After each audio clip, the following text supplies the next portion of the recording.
On Friday morning, President Donald Trump sent Bernie Sanders a love letter, of sorts. "It is happening again to crazy Bernie, just like last time, only far more obvious," Trump tweeted to his 70+ million followers. "They are taking the Democrat nomination away from him, and there's very little he can do. A rigged system." Trump offered no evidence for his claim that Sanders was somehow being victimized by the Democratic Party establishment. But Friday's tweet is in keeping with Trump's long-held public position that Sanders, an avowed Democratic socialist in the midst of his second run for president since 2016, is being purposely discriminated against by the powers that be within the Democratic Party. It is true that, thanks to leaked emails published on WikiLeaks following a Russian hack of the Democratic National Committee server during the 2016 election, several DNC staffers were plotting to weaken Sanders in hopes of helping Hillary Clinton win the Democratic nomination. Those disclosures led to a house cleaning within the DNC, and a healthy amount of skepticism toward the party apparatus from the Bernie people.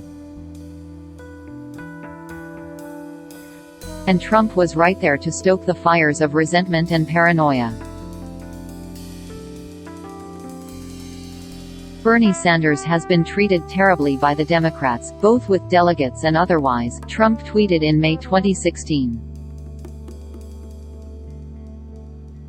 "He should show them, and run as an independent." Trump has kept that drumbeat going for years. And now he has taken to suggesting Sanders is being robbed again, although, unlike 2016, there is no evidence that Democratic Party officials are doing anything untoward to hurt the Vermont senator or help his rivals.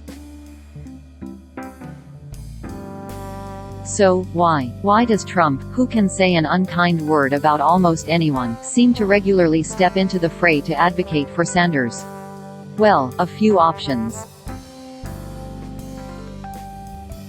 1. It's a political strategy. Trump and his close associates believe Sanders, a Democratic socialist who has pushed for massive increases in federal spending on everything from the environment to health care, is the easiest of the Democrats for the incumbent to beat. So, why not try to help Sanders win the nomination by stoking outrage amongst his supporters over the idea that there is some grand effort within the party structure to keep their guy from winning? Makes sense, right? After all, that's clearly what Trump was trying to do with that 2016 tweet. He could have just as easily tweeted, "Hey Bernie, run as an independent so you split the vote 3 ways and make it easier for me to win." 2. Trump just loves a good conspiracy theory. Trump's political career was launched by promoting a debunked conspiracy theory, that Barack Obama was not born in the United States.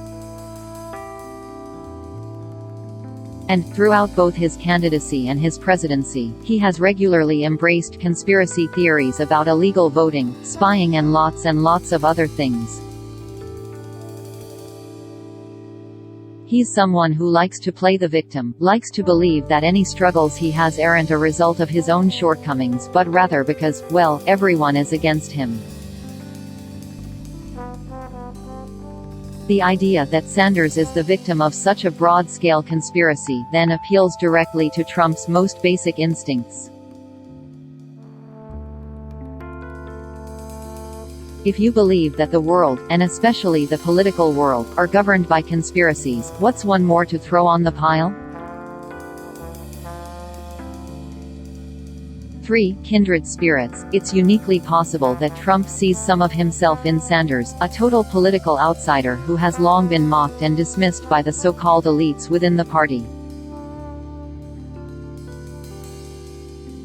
Sanders' ability to bend the party to his will over these past 4 years, Medicare for all, etc., is also similar to Trump's hostile takeover of the GOP in 2016. Trump truly does hate people who think they are better than him. And he loves to prove them wrong. Which you can see him believing Sanders is doing, too. What's the real reason for Trump's regular attempts to draw attention to alleged conspiracies being conducted to hurt Sanders? It's probably pure political calculation, mostly because that's what Trump has always specialized in. He does what's good for him first, second and third. And it's easy to see why Trump believes Bernie is the most beatable of the Democratic field.